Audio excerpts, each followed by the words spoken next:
Come on and slam, and welcome to the jam. Come on and slam, my welcome to the jam. My head is not in wrestling right now, Pete. Oh, really? I couldn't tell. I gotta watch SmackDown. I gotta keep my brain occupied somehow. They have no plans on keeping me stimulated.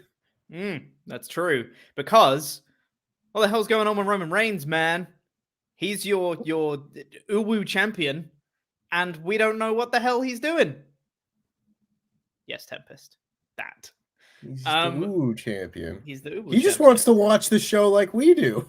Apparently, yeah. But what the hell's going on with Roman, man? We're going to talk about it on this show because it wasn't on this episode of SmackDown. Welcome to the WrestleTalk Podcast review of SmackDown and Rampage. We'll be talking about Rampage later as well. Send in your Ultra Chats to WrestleTalk.com/support if you got any thoughts on SmackDown or Rampage or anything else in wrestling right now. We'll read out all the ones that are $5 and up by the time the show goes off the air. But the first thing we're going to talk about is Roman, which is a weird thing to discuss because it's something that wasn't on the show. But it probably should have been. Because at this point, we've got 2 weeks until WrestleMania Backlash. And a couple weeks ago, there was a little interaction between Roman and Shinsuke Nakamura. And all of us were like, oh, I guess Shinsuke is going to be the first challenger to Reigns at WrestleMania Backlash. And that's like, Like, Shinsuke hasn't been portrayed as like a legitimate contender to any sort of world title for ages, as much as Shinsuke is great. It's fine. It's whatever. But at least he's got a challenger that was set up straight after WrestleMania. Cool. However, he then hasn't interacted with Shinsuke since. And the A-plot has been, hey, Usos, go unify the tag titles. And that's been what the whole premise of the Bloodline has been for the past couple weeks. Excuse me. So on this show, I was like, well, hopefully now they're at least going to set up what Roman is doing at Backlash. They didn't, which is really annoying because at least Roman was on this show as well, but they still didn't even like tease what it could have been. Because we had we had a fun match midway through the show, which was Riddle versus Jey Uso, which was kind of building that whole tag title unification thingy. We had an interaction at the start of the show, which was RK Bro and Drew McIntyre getting chummy and being like, hey, Drew McIntyre, Randy Orton, let's bury the hatchet. We're cool now. And then Sami Zayn went to Roman Reigns to be like, hey, can you help with my match against Drew? Because it benefit you guys, you know, the Usos, if you guys come out, RK Bro are going to be there. It will help you. And I was like, okay, maybe they're going to tease like a Roman Drew thing. Maybe Roman's going to come out and help Sami and he would interact with Drew. And then they set up a Roman Drew at Backlash. That could be kind of cool, but there was nothing. Because in the main event of the show, it was a lumberjack match. And the Usos super kicked RK Bro, which led to a brawl with everyone else. Sami Zayn ran away. Got an announcement it's going to be a steel cage match next week. Who could have seen this coming, Pete? I know, Tempest. God. Lumberjack match ending in a no contest or a count out or whatever. And then Drew McIntyre, Claymore, Jinder Mahal. And then that was the show. There was nothing to do with Roman on this show at all. Yeah. Yeah, like, can you imagine? Because the idea is supposed to be, here's WrestleMania. That's the series or season finale of WWE. Watch the next episode of Raw and SmackDown to get hooked on what we're doing next. Yeah. Here's the new season. Here's the new challengers, the new direction. Here's something for you to get invested in. If you haven't been watching WWE except for this road to WrestleMania, here's why you should keep watching and keep on till WrestleMania Backlash. What's the only world champion in the company doing? I ain't got a goddamn clue. Why would you put both belts on someone and then not give them a program? Now, I know that they're going to do that next week, supposedly. Spoilies. The Roman Reigns opponent is heavily implied to be revealed at the next episode of SmackDown. So it's not like they're not going to do it. They're just doing a bad job, which is a par for the course at this point, I would say. It sure is, because initially you could have given WWE a little bit of leeway because At the time, there was rumors going around that Roman might have been injured, and maybe they were waiting to see like how severe the injury was and what plans they would need to make based off that. And that's totally fair if that is the case. But the problem is they pre-taped next week's SmackDown, where Roman's challenger has been set up. Spoilers.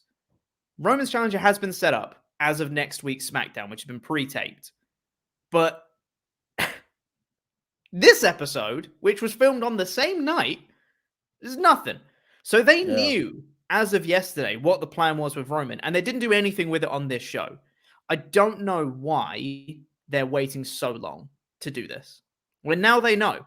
If they didn't know before, they know now. They knew as of yesterday, and they decided not to set anything up, which to me is baffling. Because as you said, like going into WrestleMania, Roman Reigns or Brock Lesnar was the only thing that mattered in WWE. You could make the argument that Charlotte and Ronda maybe mattered. Becky and Bianca sort of mattered.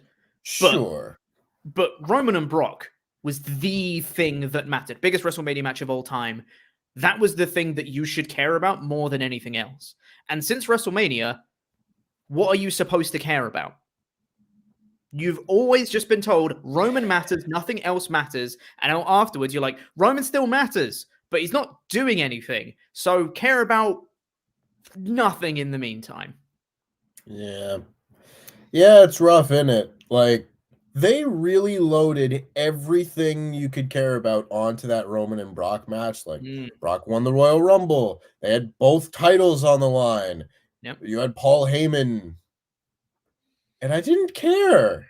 Nah. I didn't care that much, which is kind of baffling, which, again, tells me that instead of putting all the titles on one dude or having the Royal Rumble winner also win the WWE Championship along the way, I would have spread that wealth out a little bit, personally. Have the WWE Championship be defended against other dudes and, have somebody new win a Royal Rumble, Like, I wouldn't have pitched this at the time, but with hindsight is 2020, and I've seen a lot of people just like have a random winner once in a while. Just a surprise, like have Montez Ford win. No one would have thought about it. No one would have seen it coming. Just boom, there's a new guy. And who cares? They didn't have any plans for the WWE title. Like none. They didn't know what they were going to do by the time they got to Elimination Chamber. And they were like, Brock? Because that's the only answer they've had for like 5 years is go, Brock? Do something else because now you're not doing anything. Yeah. Right. Like literally nothing. And I would just personally prefer something rather than nothing. Yeah. I don't think that's especially a particularly when hot you take. look at this SmackDown. You can't even get a finish to like the C plot of SmackDown. We've had the same finish from this match 3 weeks in a row. And I get that they're building to a cage or whatever, but like, it's boring. It's boring when that's like the main event picture on SmackDown because you don't have a champion. See, the thing is, boring. The finish to the match of Sami Zayn running away and the match ending, I assume, in a no contest because there aren't any countouts in a lumberjack match. So I guess it's just a no contest finish. Sure. If Sami Zayn was coming up with unique and creative ways to duck out of getting a match, which leads to a steel cage match, you could make the argument that that's a good story. That's a natural build up to a payoff of Sami, you can't run away anymore because you've been running away a lot. But the problem is it's the same finish every time. It's just Sami running away with no there's nothing unique. There's nothing special about it. It's just Sami runs away. It's the same, which is just boring. You're telling the same story beat multiple times and then going, and now a cage match, rather than building that story point. And to me, that's not good. That's what I call it. Not good. And at the same time, it just kind of goes to show the differences in booking philosophy and whatnot. By the time we get to the match between Drew McIntyre and Sami Zayn, they'll have wrestled 4 times. I don't want to see it a 4th time. No. I don't care if they're going to give me a finish this time. I'm now burnt out on the feud. And I'll say the same thing that I said the first time around. I want to let me try that again. I want to watch these guys. Yeah. Like, I want to be excited about Sami Zayn versus Drew McIntyre, but when I see the exact same match with the exact same bad finish 3 weeks in a row, you're not going to get me to pay to see them wrestle a fourth time. No. And I don't care enough about their storyline to care about why Sami Zayn is running away. He's just running away. He's a capable wrestler that can't wrestle. Yep. We're jumping all over the place. But, like, you've got your Usos in your... Yeah, you've got your Usos in your RK Bro, which is supposed to be the focus of the show, and to be fair, it is, and that's fine. But this is, like, as far as matches that are happening week to week, this is the A program of SmackDown right now. It was in the main event slot, and it's bad. I don't know how else to say it, but, like, it's bad. This show is bad. It's a bad show. I want to watch SmackDown. It's... The thing with this is, the thing that winds me up is that, I mean, there's several things that wind me up, let's be real. But no, impossible. I know, it's crazy. You see that tweet where someone was like, do your biggest pet peeves in wrestling? And I just quote tweeted it to be like, how much time you got? Because there's a lot. But the thing that really winds me up about this is that, okay, I think I'm gonna have to talk about spoilers for next week. So if you don't want to hear spoilers for next week's SmackDown and what happens, then mute this stream and I will wave my hands wildly when it is safe for you to listen again. Because I'm just going to talk about what happens next week and who Roman's challenger is. So if you don't want to hear that, just mute for a little bit. I'll give you 5 more seconds to mute. It's 4, 3, 2, 1. Okay, so on next week's SmackDown, it's seemingly set up that it's going to be Drew McIntyre versus Roman Reigns at Backlash, which is the person that I thought would have challenged Roman Reigns after WrestleMania. He was the guy that was being built up and protected and all that stuff, and he seems like they were just kind of in the holding pattern with Drew until you get to this point. Fine. You've done the Reigns-Lesnar stuff. You have Drew as the next challenger. But this is not the way to build it. To have this is not the way to 1 build Drew, week that's out for sure. from Backlash. To just say, it's Drew now. Everyone care. You'll be like, why? Like, what are we possibly going to care about? He's just been having a comedy feud with Sami Zayn, where Sami Zayn's just running away from him, and then he's going to challenge Roman for the belt. Like, how are we possibly supposed to care about that? I don't get it, man. The show is dog ass. Yeah, sure is. Like, yeah, because I would have figured that Drew and Roman would have been like the program for SummerSlam, perhaps. Right? You know, if you're not going to build it up proper for Backlash, like that seems like the biggest clash you could have of 2 full-time guys on the WWE roster right now. Absolutely. And either they're going to do that, but do like 3 pay-per-view matches before that, and I'm not going to care about SummerSlam, or this is just the match, and they're going to have like a really good 4.25 star match at Backlash, and that'll be it. And then we're going to be like, well, what do we do with Roman at SummerSlam? And I'm sure they'll bring back John Cena for a rematch or something, you know, because they fired everyone. There's no one on this roster, Pete. There's no one. There's no one else. Who's he going to friggin' wrestle? Ricochet? I don't know. Cody Rhodes. He'll wrestle Cody Rhodes at SummerSlam. It's fine. Honestly, I hope so. And I hope Cody wins. Because I want something to change, man. Yeah. I'm really tired of this Roman stuff, I'll be honest. And it wouldn't be that hard. They just could keep doing, like, see, the problem, whenever they didn't have, like, a credible challenger or a big match or whatever, they would just go with the Roman Usos thing. Yeah. And we've gotten no Roman Usos development in, like, 8 months. I've got so many thoughts. Since they all joined up together at Money in the Bank or whatever. Like, they all did their group hug, and then the Usos won the tag titles. There's been no conflict, no resolution, no development between the Roman and the Usos, and that was the most important part of this storyline to me. Now what the hell have we got? So many thoughts and feelings about that, which I'll come on to later when we talk about the Riddle Jey Uso match. But for now, I think we could just stop talking about spoilers. Everyone, listen to the stream again. God, unmute. Wow. Wave my hands wildly.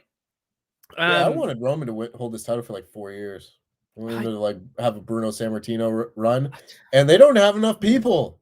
to No, they make that don't. interesting. They need Nope. to turn him babyface so he can start wrestling heels. Yeah. We'll just Like, turn you the need to heels do that babyface. I don't ASAP. care. Whatever. Yeah. Do something. Anyway. Should we do some ultra chats? I have not much else to say about this. It's stupid. Yeah. Like, if you know what you're going to do with Roman, build it on this show. That's it. They're doing it Push next your week. champion. Do it this show. Because it's the biggest thing in the company. It's got both world titles. Build it properly. Yeah. Do it better. WWE. Jesus. Anyway, let's get into some of your ultra chats here. WrestleTalk.com/support. Send those in. Tails P said, remember when Shinsuke won a gauntlet match to be a number one contender, which somehow became Adam Pearce, which then became Kevin Owens? Yeah. Yeah. I'd forgotten about that. Shinsuke Nakamura looked like he was going to be like kind of cool and like a big player again for 2 weeks. Isn't it weird how you can build someone up with good booking for 1 week? Yeah. That's all you need. And someone goes, oh, damn, I care about this person again. Awesome. Yeah. And then actively choose not to do it. And crazy. It's not like it takes more effort to do it. You're still booking a show. You can just book it well. Yeah. You know? Them said, in WWE, steel cage match is won by escaping the cage, right? So they booked a match for someone who runs away in a match that can be won by running away. This is not lost on me. Yeah. Open the door. Shout out to Jake Roberts for that interview he did, where he's like, Vince McMahon's a smart guy. He's done a lot good, but WWE killed the cage match. Yeah, they did. Yep. They've got the stupidest rules for a cage match in the history of all combat sports. Mm-hmm. It's very Put stupid. you in a cage. You win the cage by getting out of the cage.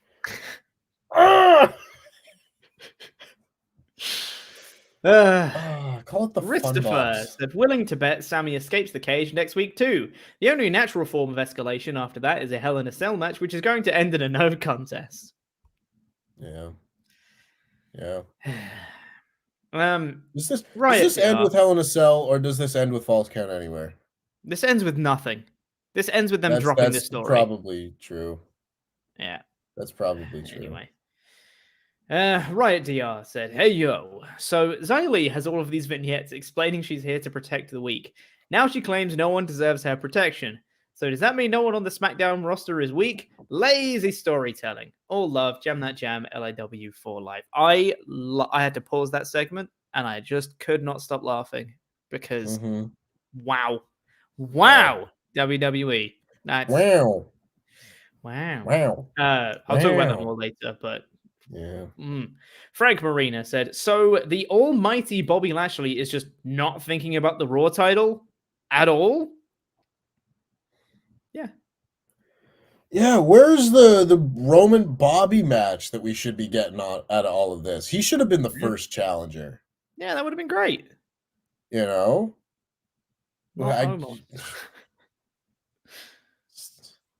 It's not hard. Yeah. I keep saying that, and I feel like I'm beating a dead horse, but like... Yeah, man. I'm with you. It's not that difficult. I don't want to make it sound like I'm so much smarter than everyone, but you could write a better show in your sleep. It's just not that difficult. It's not. The thing is, I don't think either of us are claiming that we could write an amazing show.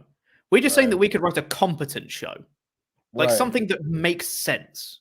Yeah. We could do that. It's easy. Yeah. It's really not that hard to understand if you have a character that has a certain motivation and another character that has another motivation. How do they interact? Okay, cool. There's your story. Done. Yeah. And WWE's like, but what if we throw in 3 different plot developments that are all the same and we just put them 1 week after the other? They're getting strong Sonya Deville Naomi flashbacks from you saying that. Right? Except instead of 3 weeks in a row, it's 6 months in a row. Oh, God. A storyline that also never finished. People ask why we hate watching SmackDown. I waited for the payoff of that for 6 months, and they just put it on to Ronda Rousey. Anyway, let's talk about the rest of the SmackDown show. We'll be getting to more of your Ultra chats Please. later. Keep sending those into WrestleTalk.com/support. Show is a great source of comedy for me. It is, isn't it? It's great. Yeah. So, opening segment for this one was contract signing. Okay, this is a nitpick. I understand this is a nitpick. If Ronda Rousey issued the challenge, Charlotte said no, but then the match got made official anyway, why do they need a contract signing if the match is already official? Why? You can ask why. You can ask why about every step of this feud. Like, why did the match get made official in the first place? When Charlotte said she didn't want to do it. Yeah. And then you had the Usos and the RK Bro. And they said, oh, you accepted the challenge. We still have to get it made official. What? What does anything matter on this show? If it's official, why do you need to sign a contract? Oh. Doesn't make any sense. The bigger problem is, why do you keep putting Ronda Rousey in promo segments? Oh, they're determined to force this square peg into the round hole. God, yeah. Okay. This segment I thought had some. It was fine. You know, it wasn't terrible. It was Drew Gulak's back. That's good. Have Drew Gulak doing more things.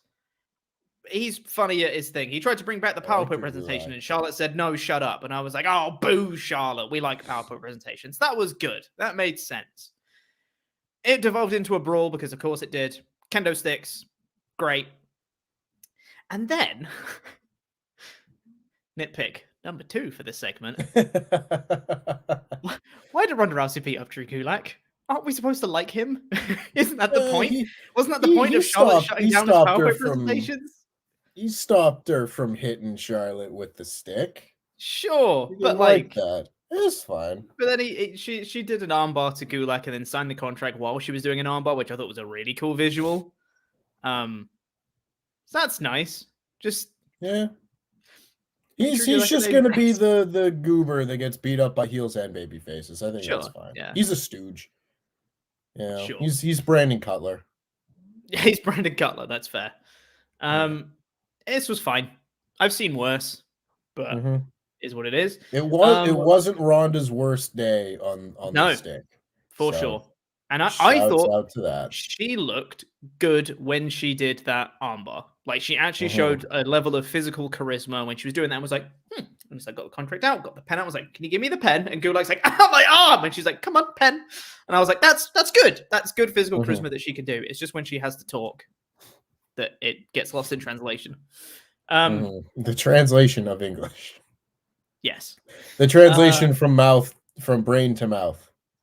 Yeah, right. But I then didn't like this next segment, which was Xavier Woods versus Butch. Michael Cole said, the unholy trinity, as they like to be called. Do they? They're the Brood? The unholy trilogy. Is this Edge's Trinity? Jesus Christ. Yes. Yeah. And also, remember saying that we'd seen these matches already with the exact same finish? Like Xavier Woods beating Butch with a roll-up? Yeah. The backwards. Damn it. Why didn't I retweet that one tweet I have about SmackDown being a rerun? Evergreen content, folks.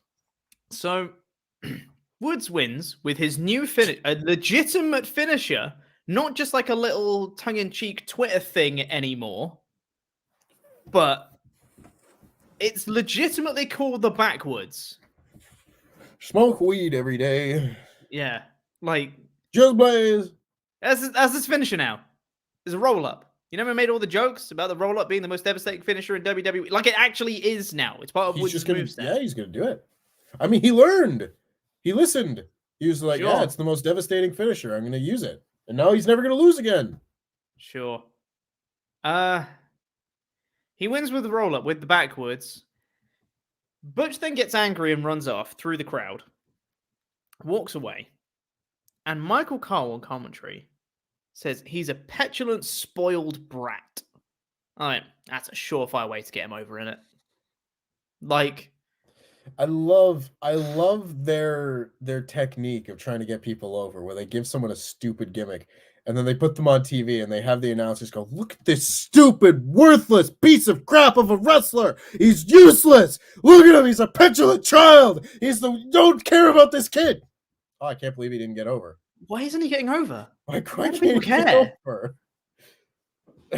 God. It's Pete Dunne. Like, it's not that hard. I thought about this last night, that I sat down and was watching Pete Dunne versus Consequences Creed. Yeah. And any other promotion, I'd be really excited about it. Mm-hmm. You know? Yeah. Anyway. Ricochet and Aaliyah are backstage. Remember Aaliyah? Unfortunately, I do. Yeah. I watched this show with a friend. Oh, no. And like, yeah, and the only thing he knows about her is her debut or whatever that match was. So she pops up on screen for the first time in like 3 months. He's like, "Oh, it's Barf Girl." And I was like, "Please stop." It's like, "Please stop." Just, that's mean. I want to be nice to Aaliyah. She's just Yeah. she's a nice girl from Toronto, and I want to cheer her based on that. Yep. She doesn't wrestle, though. She also might struggle with talking, because asking Ricochet here, "You've defeated this person and this person and this person. What's next for your title, Ricochet?" And I was like, "Are you a backstage interviewer? Like, what's up with this, Aaliyah?" Whatever. Such charisma on display. Ricochet says that he's ready to defend against all comers. Jinder Mahal and Shanky walk in, and Jinder's like, "You should defend your title." And Ricochet says, "I'll defend my title against anyone." And then Shanky says, "Face me." And he goes, "Okay." Cool. Yeah. If I was fantasy booking a TV title reign for this Ricochet fellow, Shanky would not be near the top of my list, but Jinder wouldn't have been either. No. Oh well. Hey ho, is what it is. That's next week. Walter had a squash match against Teddy Goods. Teddy Great Goods. name. Yeah. With love. a Z. Well, he's a star then. Only stars use Z's in their name. It's like the Hardy Boys, but better. I need a segment on one of these shows that's just awesome jobber names. You know? Yeah. That's good, yeah. Ooh. I want to take like I might have an idea for like a future round of Quizlemania or something. Just like associate the really bad jobber name to the person who ended up being a star. Could be fun. Well, that's good. Yeah. Yeah, nice. Big fan. Who did John Silver end up being? I'll give you 3 guesses. Gonna have a wild guess. It might be me. I thought while watching this squash match, I was like, isn't it a shame that when people come up from NXT now, they can't just like immediately be a big deal and like go for world titles and stuff? Because they've not done that in a while. Not since like Balor? Question mark. Probably the last time they did. That'd probably be about it. Yeah. And I don't know whether it's because Balor got injured or not, but like they did it perfectly with Balor. Like he got called up and immediately he like beat Roman Reigns, and everyone was like, "What?" To be fair, that was also when Roman had been suspended and needed to be written off TV for a month. And I do think that plays a big part of it. Yes, but let's just focus on the positives here. And then he beat Rollins at SummerSlam, and it was like, "Oh my god, new world champion! That's amazing!" In like the first like month since he got called up, that's awesome. And then he got injured, and then they've never done it since. And it's like you ruined it for everyone, Finn. You ruined it for all of NXT, Finn. Yeah, like literally every year that like a big star would get like debuted on the main roster, I'd be like, how can we debut this person and make it like feel really special? And I would always say, like, if it was the first SmackDown or Raw or whatever after WrestleMania or SummerSlam, and you need a new challenger for the WWE Championship, you have like all the top contenders like do the promo thing where they kind of come out one after another, interrupt each other, populate the ring, and then all of a sudden, like lights go black. Shinsuke Nakamura's music hits for the first time, and all the top stars all look and they're like, "Oh damn, it's real now." Like, you don't treat it like, Dolph Ziggler being like Shinsuke Nakamura, No, you have him come out and immediately be a top contender and just be like, I want the next shot. And everyone be like, whoa, I don't want to face this guy. He's bad news. Yep. Totally. It'd be really easy to do stuff like that. And I want more NXT call-ups to be like that. Did you see the Tommaso Ciampa's on main event? My light turned off. Oh no, I did not see that. That's a shame. I'm going to go turn on my light. What's the next segment? I can talk about it. All right. Yeah, Tommaso Ciampa's on main event, everyone. That didn't take long. Oh, it's a depressing time. It is. And it's unfortunate because I like Tommaso Ciampa. And he's a guy that you look at, I think he could go in like maybe Edge's crew, maybe just be an awesome wrestler. Either of those ideas is fine. I'm fine. Alcoholic Pete knocking over his 3 cases of beer bottles. It's definitely not that. It's definitely like a light thing. On the top, you can it's got waxed and the light heats it. I just kicked it though. Very Which nice. I shouldn't do. No one told my partner that I kicked it because it's fragile. Anywho, we got RK Bro and Drew McIntyre backstage. Drew and Randy say they're good now. They're on good terms, so they're fine now. I would rather that than them wrestle again. For sure. And I like the fact that they actually acknowledged it. Yep. And I like the fact that Drew said, hey, you stood up to the Bloodline. That's fine with me. I think you're cool because you stood up to the Bloodline. And I was like, good. Makes sense. Mm-hmm. Riddle versus Jey Uso came next. So I had thoughts about this one. Because if it were me, I would have booked Jey Uso to win here. Main event Jey Uso. Main event Jey Uso, not in the main event. I would have booked Jey to win because not only does that subtly tell the audience that Jey is better than Jimmy, which is the story they were telling before, was that Jimmy was the one who kept getting pinned. Main event Jey Uso, he's the one that was carrying, etc. And if you want to build Jey Uso back to the point where he could feasibly challenge Reigns at some point, this would be a way to keep that plate spinning, to mirror the 2 matches. You had Jimmy last week. You have Jey this week. Jimmy loses, Jey wins. That puts that over. And yeah, that would be a good way to kickstart that kind of rebuilding of Jey Uso to get back to that point, because you can tell that story again. It's not abandoned yet. They've paused it, essentially. If they want to, it's lying dormant. And if they want to retell that story, they still have the opportunity. I also thought that Riddle could do with a win. I know he won last week, but he's always like the full guy in RK Bro, and he's always a guy that gets worked over in their matches and stuff like that. So building Riddle is not a bad thing. So I really didn't know what I wanted out of this match. But Riddle winning with a roll-up is like... I think it's fine. I don't know. I genuinely don't know how I felt about this match. Like, the match itself was really fun. I thought this was easily the best match on the show. This was a lot of fun. Really, really enjoyed this match. Lots of high spots. It was cool. I like Jey Uso doing Randy Orton's big backdrop onto the commentary table. I like Riddle using the hanging DDT. Yeah, I think this was all good stuff. And I don't know whether they did still tell that story of Jey Uso being better than Jimmy by Riddle winning with a roll-up versus winning with an RKO and just winning clean. I don't know. I bet they'll never mention it. Oh, yeah, for sure. 100%. Yeah. I really like Riddle using Randy Orton's spots and Randy Orton being extremely excited about it. Yeah. Yeah, I want a top 10 list of Randy Orton being a goofball. Like when he hit the RKO on Mark Henry into the did the big star splits. jump that he did. Yeah. I want moments like that, and I feel like we're getting a lot of them with him teaming with Riddle. Mm-hmm. Yeah, for sure. Riddle won. Good. Cool. Riddle's being built. Something. Fine.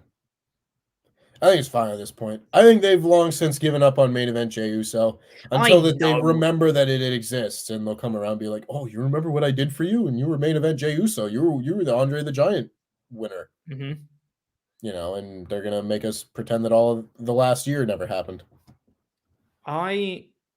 Yeah, I mean that's right. I genuinely think that I'm probably just salty because they have all the potential with that story and they're not doing it. So I think that's probably just a me thing. But Yeah. it's what it is. Xia Li. Oh Lord. Xia Li backstage just said, I was the protector and I helped protect the weak. But there's no one here that's worthy of my protection. And now I protect myself. And I was like, wow. They already didn't know how to book her as a babyface. So they just turned her heel. Good job. Yeah. Good job. Real solid. Remember Shotzi? Mm-hmm. I forgot she was here. I'll be honest. Yeah. She's not even in a tag team.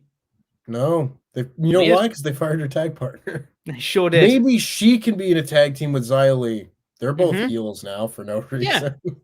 Yeah, screw it. Oh, goodness me. Why are you playing that? Oh, this show is so bad. It's really bad. God damn, I had to listen to Louis Dangor say that SmackDown was this amazing show for like all of 2020. If you want to put good money on that one. God. Jesus. Roman Reigns was good in 2020. Not much else was. I like Bailey at that point. Bailey and Banks were great in 2020. Yeah. They were really good. Yeah. But goddamn. Banks and Naomi came out and did a promo. In the recap, they said that their new tag team finish is called Rent's Due. And I was like, don't like that. Yeah. That's not good. Yeah. Thanks, I hate it kind of vibes. Banks and Naomi said the reason they have no competition is because they're so good. And I was like, that's not true. It's because there's only one other team in this friggin' tag division. And they got interrupted by that team because, of course. Yeah. Yeah. Nonsense. Where is Raquel? Sure. She's too busy smiling backstage, Tempest. Yeah. The thing with this promo is Naomi and Banks started listing off the tag teams that had split up, and I'm like, stop it! Stop pointing out how bad your show is. Yeah, they really like doing that every so often. They'll just be like, we've got a really bad show. Let us talk about it. They don't realize that what they're doing is bad. Yeah. They don't look at breaking up tag teams as a bad thing. Nope. Whatever. Natalya and Beta interrupted. Cool. Madcap Moss is not funny. But the problem is he's got exactly the same gimmick as before, but now we're expected to laugh with him, which we don't because he's not funny. Ugh. He beat Angel. And we also got a video package for Raquel Rodriguez. Just before the match because pacing. Corbin attacked Moss afterwards, and then he steals the Andrew the Giant Battle Royal trophy. Mm-hmm. A mustard trophy. I don't care. Nope. I have no thoughts. I could have told you that making Madcap Moss the babyface of all this, yeah, that was the direction, but it wasn't gonna work. No. He's got talent. It's just Madcap Moss is a terrible character. Yeah. Yeah, the person who plays Madcap Moss, I'm sure, could succeed under different circumstances. Yeah. I also feel that way about 100 people over the last 5 years. Yeah. Oh, you see how this company is just my Joker story. It is. You know? Yeah, sure is. Oh, man. Sami Zayn speaks to Roman Reigns backstage. Roman Reigns lambasted the Usos for losing. Though, the Roman of the past would be like, why are you disrespecting the family? You lost twice in 2 weeks. How dare you disrespect the family? This time he was sitting there. The Usos were like, oh, I'm sorry. We lost. Oh, sorry, man. And he's like, okay. I'm like, Roman, you should be more pissed than that. I thought that was the character that you... It just seems out of character, is what I'd say. Roman spent a whole show watching SmackDown. He doesn't care anymore. That's true. He's so apathetic. Yeah. Great. Yeah. Sami Zayn comes in and tries to speak to Reigns to be like, hey, can I get some help against Drew? Because it would also benefit you. RK Bro are going to be there as lumberjacks. So if you want to come and help out, it would mutually benefit both of us. Cool. This was interesting. We see some characters that don't normally interact. That's nice. Remember when Roman Reigns was going to face Sami Zayn for the Universal title? And it went like 10 seconds? Yeah. I really was excited for that match. Yeah.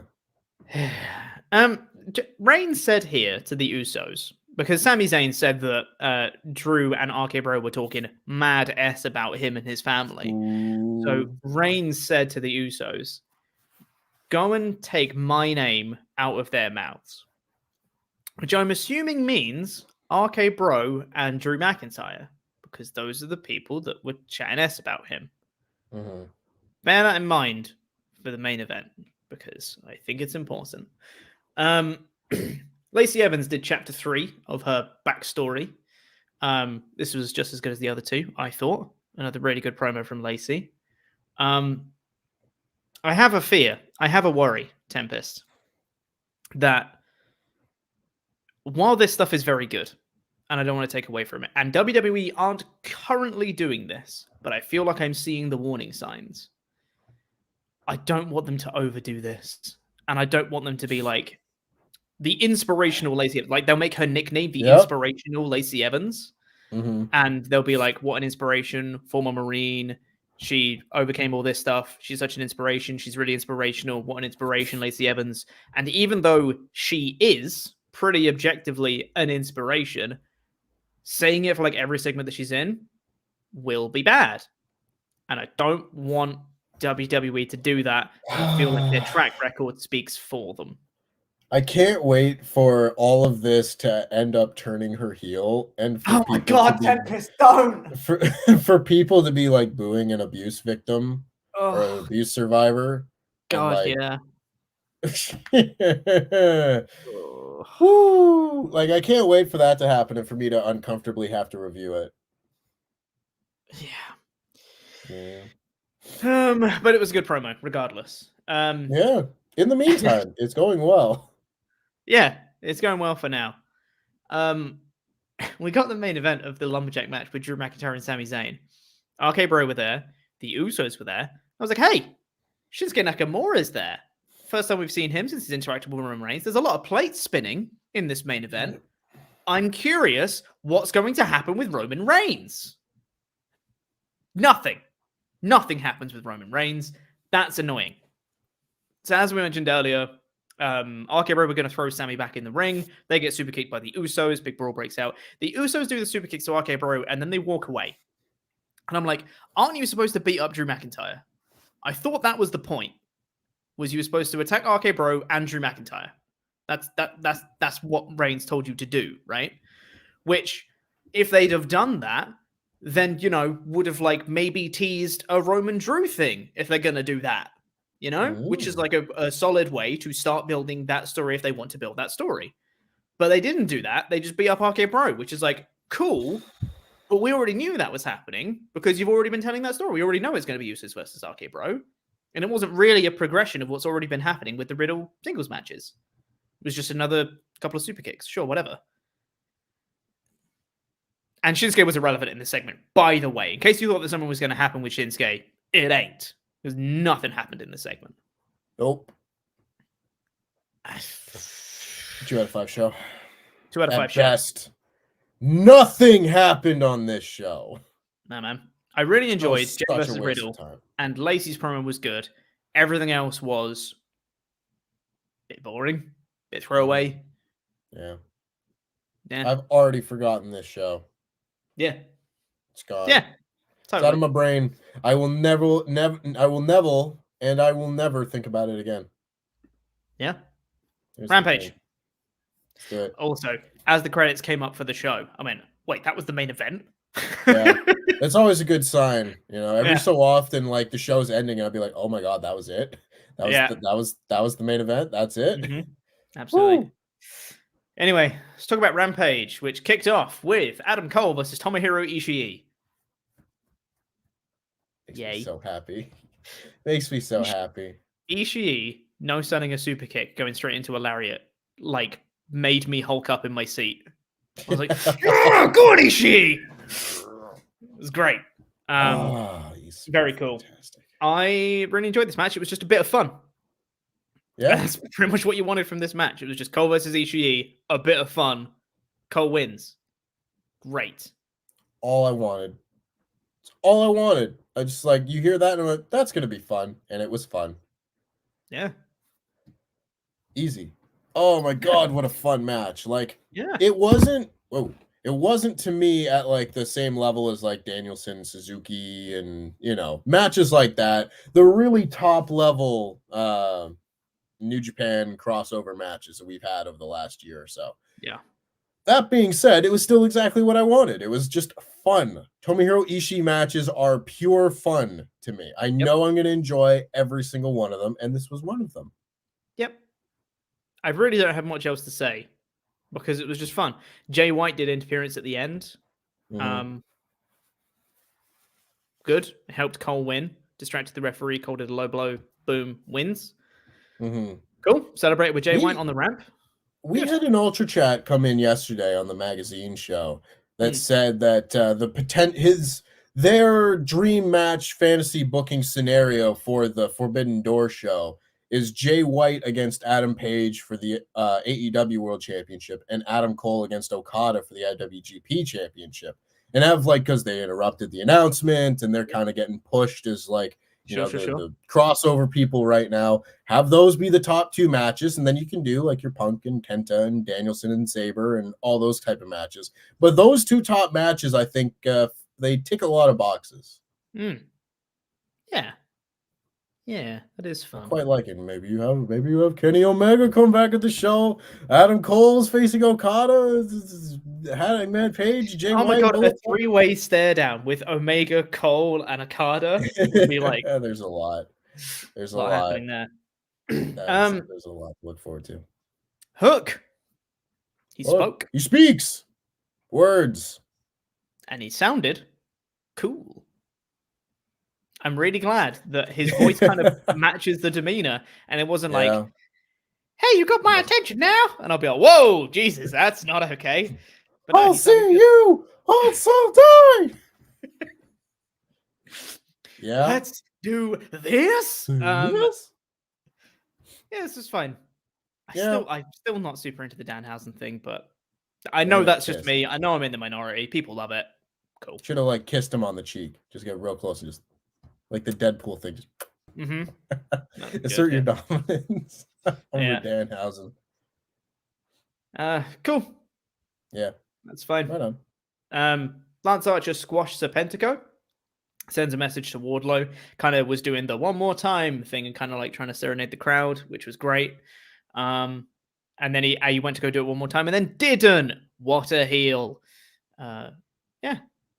I like that they're feeding the monsters a squash match before losing to Wardlow. I think that's fun. Makes Wardlow look better. Good. A little video promo for Tony Nese. Fine. Sure. And then we had. I don't care. Yep. Eddie Kingston versus Daniel Garcia. Really like that Daniel Garcia was wearing Stephanie McMahon's ECW hat. He's a menace wearing a Kangol hat. Oh, I love Kangol Daniel Garcia. Stephanie McMahon's ECW hat. Kingston won clean in this match, and this was also a bit of fun. Again, really enjoyed this match. It was good. Both of them are very fun. I genuinely, I don't have much more to say, but that's not in a bad way. They're just very fun matches to watch, and it's enjoyable. I really like that they're able to get Daniel Garcia a bunch of wins in, like, six-man tags and that sort of thing, pinning Eddie Kingston and getting him over as, like, oh, Daniel Garcia's winning matches on TV now. And then you can build to the singles match where Eddie Kingston gets the win back because he should be higher than Daniel Garcia on the totem pole right now, just given where everything is and their stages of their careers. Eddie Kingston's getting more of a push. Daniel Garcia is kind of the fall guy of the Jericho Appreciation Society, and he's going to learn and build and grow based off of that experience. I really like the dynamic of all this. Yeah, it was good. Kingston won with the back fist. Really fun match. Very fun match. Really enjoyed. Very fun. Yeah. Keith Lee and Swerve do a promo. I really like annoyed Keith Lee. He makes me scared, and I enjoy that. Yeah, it's good. Ricky Starks' response though. He calls them a broke ass Keenan and Kel, and I'm like, that's actually hilarious. That's good. That's good. Yeah, that's a really good line, Starks. Yeah, good. They said the war isn't over. Good. Cool. I good like promo. that. They're having really good matches. Yeah. We then got a promo with Britt Baker, Tony Storm, and Jamie Hayter. Tony Storm actually talks this time and is confident, which is nice. That she's not just walking away while Jamie Hayter just chats in her face. And she's saying yeah, I'm going to beat you, and maybe Britt Baker, I'll see you somewhere down the tournament sometime. If you make it that far. If you make it that far, which is good. Very fun. Yes, I'm looking forward to all these matches. Yeah, for sure. Dax and Cash get a little video promo ahead of their match. I can't wait, Tempest. It's going to be the greatest thing ever. I genuinely cannot wait for the match. And literally, about 2 weeks ago, I was like, we've seen quite a few Dax Harwood singles matches. I wonder when we're going to get a Cash Wheeler singles match. And then it's we're getting a Cash Wheeler singles match against Dax Harwood. And I'm like, yes. Yep. I am so into this idea. I'm very excited. It's going to be so good. Yeah, it's going to be so good. I cannot wait for that match. We then got the main event, which was Jade Cargill versus Marina Shafir. That's been built for a few weeks. Jade Cargill putting up her undefeated streak. If she wins, she's going to go 30-0. And I thought this was pretty good. I hadn't seen that much of Marina Shafir prior to this. I thought she looked pretty good here. They had some good little spots in this, good little back and forth. She tried to chokeslam her through the timekeeper's desk, and it did not break, but it just kind of folded in on itself. And I thought that Marina got some good little spots here. Jade Cargill was being a bit too arrogant, and Marina kind of took advantage at some points and got her into various knee bars and things like that. Yeah, really, really good. Really, really good stuff. And obviously, Jade Cargill won with the Jaded. I thought it was a very solid main event TV match. I didn't think this was a big pay-per-view championship match or anything like that, but I also don't think it needs to be. It's Jade Cargill having another title defense, and this time against Marina Shafir, and I thought it was perfectly acceptable for what it was. I also thought this was maybe the best Jaded she's ever hit, because it was just a really good bump. I don't know. I really enjoyed it. I really thought it was a solid move. I'm happy that they're building up each of these matches. Yes. We had a month's build for this Marina Shafir thing. And it's well, yeah, that's one way to make this, undefeated streak mean that much more. If you have every single match be a promoted attraction, that's going to get more interest in it. I think they're doing a really good job with it. For sure. Yeah. I think it's been really, really good. Presented really well. My only real criticism of this match is that I understand they didn't have much time between the pinfall happening and the show going off the air. And they wanted to get, the baddie section to come in to celebrate with Jade and all that stuff. I would have liked Jade to sell her knee a little bit more because it was worked over a lot in the match. And she kind of just stood up and was and I win. And it's if you I don't know, stumble to your feet a little bit, just at least have your hand on your knee a couple times. It was just that it's a very minor thing, but it's the kind of thing that you don't notice when it happens, but you do notice when it's not there. Right. Can I also quickly point out that Marina Shafir gets thrown into the barricade over by the baddie section, and Red Velvet was beating her ass. Fists were flying. She was not playing, and I was whoa, it's not that serious. I know you're fighting an MMA fighter here, but Red, calm down. Somebody hold her back. Yeah. I don't know what got into Red Velvet, but like if you go back and just watch that clip, she is not playing around. Oh, fun show though. Yeah, I really enjoyed this. Bit of fun. Again, I don't think it's super. You don't have to go out your way to watch it. There are some good matches if you do, but It's a it's bit not of fun. super noteworthy. It was fine. It was good. Good show. 4 out of 5. Yeah, it's a bit of fun. 4 out of 5 show. A bit of fun. 4 out of 5. That is Bit of fun. Rampage's tagline. Yeah, a bit of fun. We have to say thank you now to some very special people. Those are $25 and above Patreon backers on our Patreon page. Patreon.com/WrestleTalk. Go become a pledge hammer right now. Because next week, by the way, we've got WrestleTalk after that. We just did Fan Quizlemania this week, just gone. Bit of fun, that. It's actually a very good quiz that Andy did, I thought. Yeah. A lot of times I'm like, oh my God, Andy, why have you done this round? Like, oh my God, this is insane. No one could be expected to get these answers. I thought it was a pretty good quiz this time around. Well done, Andy. No, don't say well done, Andy. I take that back. Do not say well done, Andy. Well done. That is all the on-screen people get to say well done to us instead. But if you pledge at the $25 or above tier, get your own custom wrestling nickname. Gets run on a show much like this one. So thank you to King R.K. Jones. Andy Datson's fetish, Timothy King. Was not my choice to name him that. The Real Boss, Matt Robinson. Chris Hellfire Brimstone. The Pim Particle, Terry Hankemer. Infinite Crisis, Chris Jenkins. Justin, the Human Godzilla, Vostrak. Always leave the crowd wanting Brian Moore.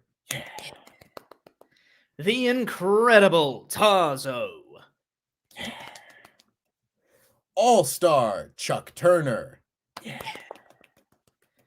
Marcus, he's got Soul Campbell. And Zoe Sung, 101. Ooh, ooh, ooh.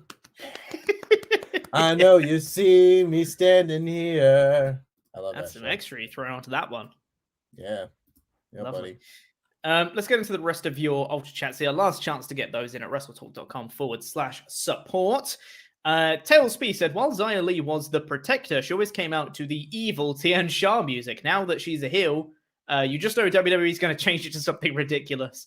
My guess is Yoshi Tatsu's old theme. Woods should just start using God's Last Gift. No, that's a fantastic finisher, and I love that finisher, and I'm still holding out hope that that's going to be my finisher when I return to wrestling one day. I do love that move, though. And shout out to Yoshi Tatsu's old theme. That's a bop. Oh, it's a banger. Tails P again said, Charlotte now comes out with the Master Emerald. She is all powerful now. Lacey's going to be called an inspiration and iconic. I was expecting Taz's voice to come out of Hook for some reason. I think Jade is going to lose to someone that's debuting. Possible. Oh, that would be so funny if Hook just sounded exactly like Taz. It would be funny in a good way. Like it would make it even better. You know? Yes. It would be like, nah, look at this geek with the stupid voice. No, it'd be like, hell yeah. I want to hear Taz cutting promos coming out of Hook's face. And that's how I will describe it. Yeah. Alex Jordan said, wouldn't mind seeing Ricochet and Elliott in a proper mixed tag team match. # book your stars better. Yeah. Sure. Against the right opponents, perhaps. Yes. True. Nick Carter said, it's not just that Sami's running away. It's that his supposed motivation is that he's looking to rebuild his reputation. How does running away from these voluntary matches against Drew help with that motivation? Shrug emoji. I don't know. I've forgotten the show already. Yeah. Couldn't tell you. We'll talk about it a fourth time, I'm sure. Deadlock EXE said, # well done, Pete, for shouting out Jonathan Young's Starship Velociraptor album on this week's episode of My GM. It's a good album. Go listen to it. It's what I listen to when we're doing Monday Night War. That and a few other like metal cover YouTuber guys like Toxic Eternity and Family Jewels and stuff like that. They're all great. Robert Walters has been a member for 9 months. Thank you so much. Very nice. It said, fantasy booking at Forbidden Door, Kota Ibushi versus Jay White. Kota wins, gets attacked after, battle cry hits. It's just a joke. Then Devil's Sky hits. Kenny returns. Can't see it happening, but No. it's a fun scenario. I'm so curious about a Kenny Kota interaction and what it would be like, you know? Like, what would happen? I don't know. I've been waiting for it for 4 years. Yeah, man. Can't wait. Nick Corvello said, hello, LIW boys, LIW for life. Pete, I hope you enjoyed my birthday card from my gift shipment opened on Monday. Sorry, couldn't resist, and I hope you enjoyed the trading card gifts. Also obligatory. Forget about it, Kerr. Forget about it, Kerr. Thank you so much. It is currently sitting on my desk in the office at work. Thank you for the card. Very Appreciate it. Nick Corvello again said, on an AEW related note, I'm getting more and more hyped for the Shida Deeb street fight, and I don't know who's going to win. I do hope Shida does, because she needs that babyface win and momentum for the Owen Hart Cup. Deeb can recover in time for a title shot. I'm happy with either choice. I love both of these women. This is one of my favorite feuds. Yeah, they're both great. Big fan of both. Let's wrap this up because I got to run to the bathroom. Let's wrap this up because I need to go do stuff also. Thank you so much, everyone, for watching. Really do appreciate it. That's it for the show. We're going to be back soon for more stuff. So, bye. Thanks for watching. Appreciate it. Like, subscribe, etc. See you later. LIW for life. Where's my... I can't see the outro thing, Tempest. There it is. I got it. Bye.